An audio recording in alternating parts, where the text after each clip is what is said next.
Hi there YouTube, this is Ice9 bringing you another Madden Mobile video. In this video, I've decided, even though I said earlier I'm not going to be talking too much about players, I am going to talk about players. There's a lot of events coming up. Team of the Year is going to be coming up. That's going to have several players. Last year they were 94s to, I believe, 96s and maybe some 98s in there. Definitely 94s to 96s. There's several good linemen in that. Right after that, there's going to be the Super Bowl promo that had a number of 98 and 99 quarterbacks, among other things. So I'm going to talk a little bit about what I'm doing with my team now and just what we can expect for the future. This year, it has been very different from previous years in Madden Mobile because, or at least last year, which I played, because events count for a lot more. Road to the Ring events, for example, that was something that you had to basically get from packs. This year, if you play events, you can make a lot of coins and get really good players doing it. So, this is my team right now on offense. I have a couple game changers on the offensive line.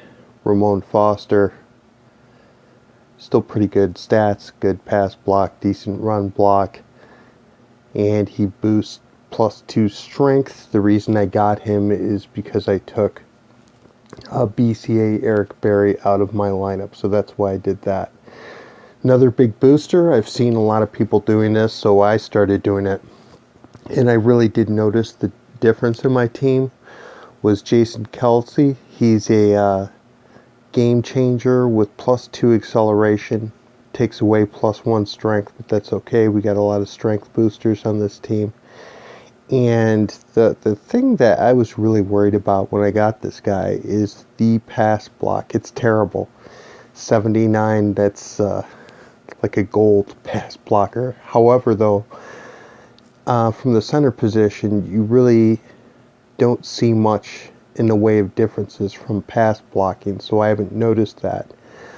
His run blocking is boosted by his teammate Lane Johnson at right tackle, so that helps him out a little bit, but the acceleration does help gameplay a lot, so that's why I put him in here. I'm still running a very common, very typical speed booster, wide receiver 2, Sammy Watkins, +2 speed, -1 catch. I do have Jerry Rice that I could put in there, but I don't throw to wide receiver 2 too much, and also the speed boost, I do see that on the defense. With that in mind, at fullback, right now I'm running Dry Archer. His blocking stats are terrible. As you can see, he's very fast. He boosts up nice with strength. Not too great, but +2 speed. So with Watkins, that's +4 speed. And you will see that in terms of separation with receivers. Gronk gets a little bit open, and especially on the defense, everybody's a little bit quicker. We just got Emmitt Smith. So the big thing for me, I run the football a lot, is him versus Barry Sanders. I'm going to keep the Barry Sanders card. He's my favorite player. However, I think that Emmitt's trucking, and all in all, he's just a better halfback. His catch is better. His blocking's a little bit better, and he could run with power. Trucking, in my experience, especially when you boost him up like how he is with 99 strength on my team, he's going to run people over. There's no doubt about it. There's going to be times that he's going to get more yards because he's running people over. And what I found is jukes and spin moves do not work as well as trucking. So if you got a guy who can truck, like a Bo Jackson or an Emmitt Smith, he's going to work real well. So that's basically it. Pretty typical Tom Brady at quarterback with the strength boost. OBJ in the slot. Larry Fitzgerald over a wide receiver 1, boosted up by Beckham, makes him a pretty good choice.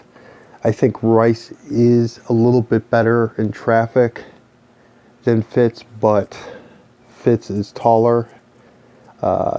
he jumps a little bit better and he has that strength boost. So, I'm still playing him. Onto the defense. At corner 1, we still have Deion Sanders with the awareness boost. I imagine he's going to be a viable option in this game for a long time. The best free safety in the game, in my opinion, right now is Ed Reed. I've played a lot of season games with this guy, and I know season doesn't count for everything, but even when the computer is cheating and you've won 12 in a row, he gets picks. He gets picks a lot at the end of games, and he simply makes plays. Legend Derek Brooks, he's probably been on my team the longest of anybody. Still a very viable option. Great coverage linebacker. Zach Thomas, the reason I went with him just recently over Navarro Bowman here is because of a hidden stat. You can see the man coverage, zone coverage, pursuit, and hit power is all better with Bowman.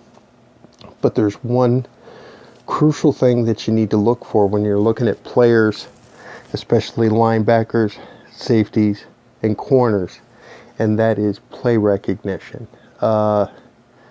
Recently, Charles Woodson just came out with a card. It's a 96. He's got good speed, a little better zone than man, but good on both. But the play recognition was 91. That's not quite high enough in my experience to be a shutdown corner. Even though he's got good physical attributes, and he's 6'1", which helps. Big corners definitely help. I didn't think that he was worth the money, so I tried him, wasn't too impressed, sold him. In his place, I did run Night Train Lane at cornerback 2. He was a good option. He made some plays, more plays in season than he did in head-to-head, but he's still a very good option. I think that Night Train is going to be one of those players that you could probably hold on to for a long time because he's got a strength boost. He plays pretty well. He's got good attributes, even unboosted. This is all boosted up, but even unboosted, he's got good attributes. And 99 hit power from a corner. Certainly, he's different from everybody else. What I decided to do at cornerback 2, instead of going with a Woodson or a Rod Woodson or the frozen Darrelle Revis card, is I went for Richard Sherman. Now, the reason I went for Sherm at cornerback 2 is his extremely high play recognition. It's 94, and it boosts up to 96 when you have game changer Joe Hayden in the lineup, with the +4 speed boosts and all the other boosts on the team. He's really good. The man coverage isn't great, but the zone coverage is good, and that's helpful. Helping out on the slot receiver or on crossing patterns. And in my experience, he's made plays. And one thing about this guy that I know from having domination Sherman last year is he's a problem for an offense purely because of his height. 6'4" cornerback is a problem. If you've got a short wide receiver, if you've got him on an OBJ, if OBJ burns him, that's fine. But if he doesn't, and Sherman is able to hang on in coverage, he's going to make a play against the shorter, weaker OBJ for sure. He's going to make a lot of plays against him. So, and he didn't cost me anything. I unlocked him using the Road to the Ring event. So he's phenomenal. Okay, so Joe Hayden still makes the lineup. I'm kind of burying him in dime just to try to kind of hide him. I could go with a better defender against like a Gronk or something. I have one guy I'd like to try and play to do that. Jason Taylor, frozen out of position player as a safety. This is a 6'6" safety. That'll boost up. Coverages aren't real good, but with that size, you gotta imagine he's gonna make some plays. And that's basically it. Offensive line or defensive line play. Right now, I'm playing Julius Peppers and Jason Pierre-Paul. Paul's boost isn't great, but I think he plays really well. In my experience, what I've seen so far, I do have Jared Allen with the same boost as Peppers if I wanted to play him. Mean Joe Green, in my experience, this is the best defensive lineman that I have. This guy makes plays, he sheds blocks, he stuffs runs, he gets to the quarterback. It's like watching Mean Joe Green play back in the 70s. He's fantastic. Definitely my best lineman, I would say, by far. Not even close. Right now, if I did bring in Sue, flashback at the other defensive tackle, it would probably increase my overall. However, I don't really care. I don't think there's any stat in Sue's card that really justifies the expenditure, so I'm not spending the coins on that, especially now he's in $1.5 million coins plus, which is absolutely ridiculous for what you get. Docket has almost the same stats, boosts up nicely, and will do fine for the time being. Special teams, not really much to talk about. Who cares? Actually, one thing that we can talk about that does matter, the kicker. A lot of people will just go for overall and look at the best kicker they can. I think that's a mistake. First of all, if you're playing heads up, field goals don't really matter. I mean, they're not going to count. I mean, you're not going to take them. You're usually going for 2-point conversions, and you're not kicking long field goals. So in my opinion, having a great field goal kicker doesn't really matter if you're playing basically heads up. But one thing that if you get a Matt Bryant or a kicker like that, somebody with low 90s kick power, is you're going to get less touchbacks. That means they're going to have to return kickoffs if you've got a good team. That means you'll often tackle them within the 10 to 15 yard line and put them at the offense at a disadvantage to start out.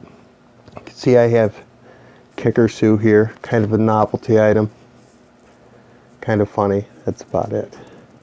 So we've got all the tier 7s, so Devin Hester's unlocked. Earl Thomas has been very reliable for me in season play. I haven't noticed or remembered one fumble that he's ever made. So that's basically it. So that's where my team is sitting right now. Sitting at over 3.7 million coins, which is not bad.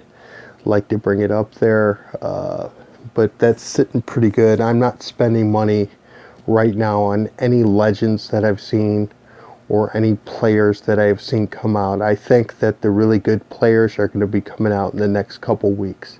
That's why I'm holding off. One other thing, you'll see that I do have Madden Cash. Yes, I do spend money on the game. I know some people kind of look down on that. That's fine. If you want to work the auction house for 12 hours a day or whatever you have to do to make the coins to get good players, then that's fine. You're a better man than me.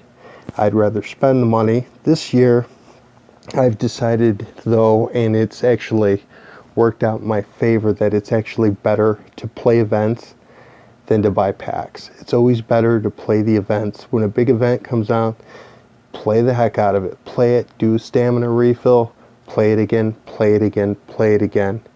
And that is the way to make coins, in my opinion. So that concludes this very long Madden Mobile video. Thanks for watching. Any comments, questions, you want to see anything else, definitely let me know. Thanks for watching.